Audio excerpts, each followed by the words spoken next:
Okay, welcome to part 4 of Vampire Jenny. This one has some Steve trauma being addressed, and I can't decide whether this one's going to be longer or shorter, so we'll see what happens, I guess. So, I'm not going to do the whole preface thing that I normally do. I'm just going to roll, because this one directly leads in is a different perspective on something that happened last time. So, it all happened so fast. 1 second they were testing Jenny's healing abilities, then there's a demo bat charging him. Steve scurried back, the wounds on his side aching, remembering how it felt to be ripped apart. He couldn't breathe, everything was unfocused and blurry, and sounds didn't make sense. It was too loud and too quiet at the same time. Steve, look at me, look at me. He heard someone talking, and red irises swept across his vision as he glanced around frantically. Someone grabbed his chin, and he was face to face with bright red irises that made his head quiet. Calm down. I'm not going to hurt you on purpose. Rang through his senses. A sense of inescapable calm washed over him. It steadied his breathing and made the world have a warm, fuzzy feeling. He couldn't hyperventilate or freak out even if he wanted to, and he wanted to.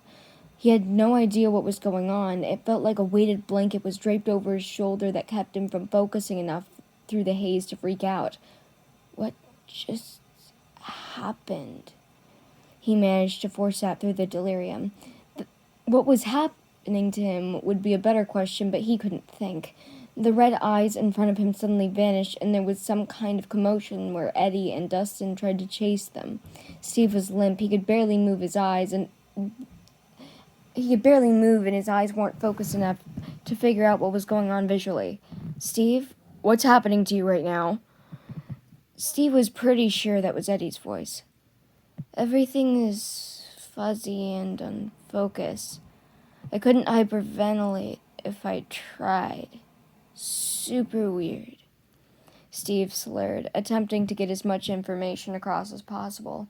He was tired. It was all so heavy.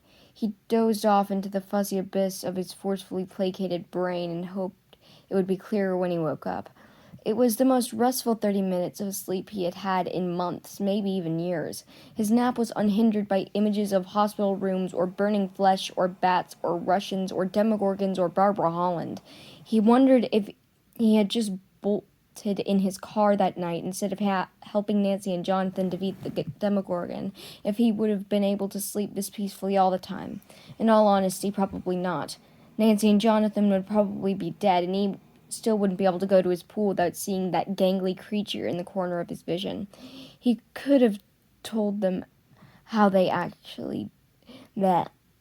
He would have had to deal with the guilt that their blood was on his hands, and no one would believe him when he told them how they actually died.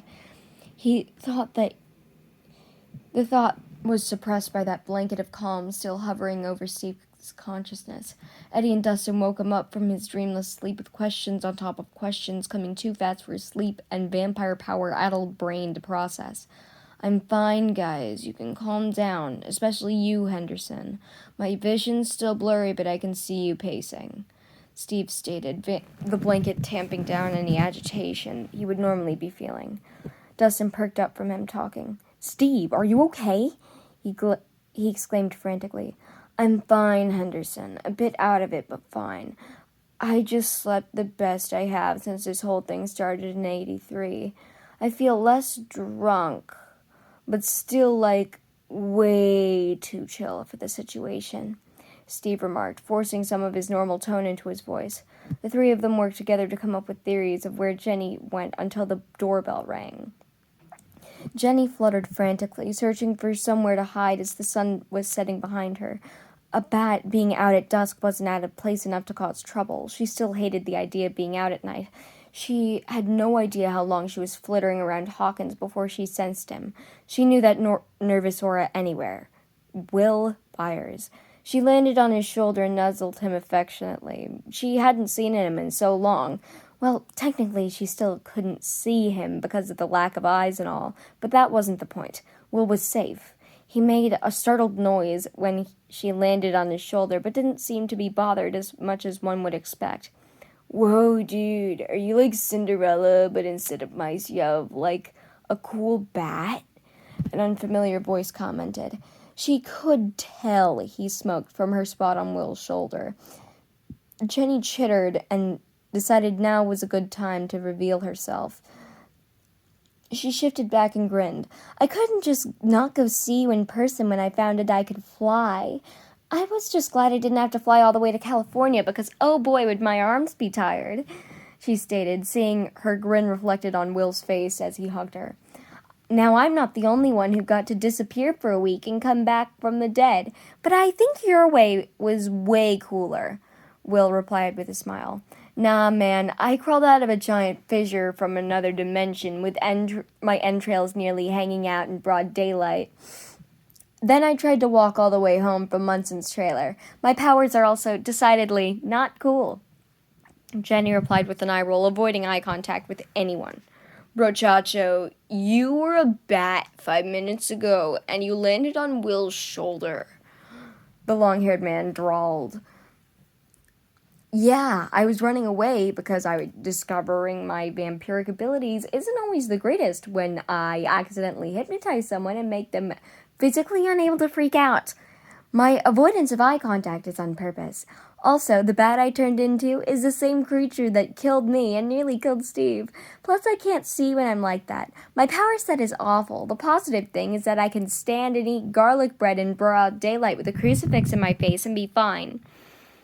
Jenny snapped, worrying her lower lip with her canines.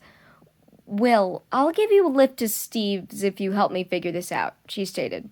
Will nodded with determination. Hey, Argyle, can you tell Jonathan my mom where I'm going? Jenny or Steve can probably drive me home, Will asked, looking at the long-haired man with puppy dog eyes he had perfected over the years Jenny had known him. Yeah, sure, dude. You guys have fun, he replied nonchalantly. Jenny grinned and began to walk back to Harrington's house with Will in tow. And then I made an amendment, and the amendment is Jenny is carrying Will in her arms with her vampire strength, and Will says, when you said you'd give me a lift, this is not what I expected. And that's all for now.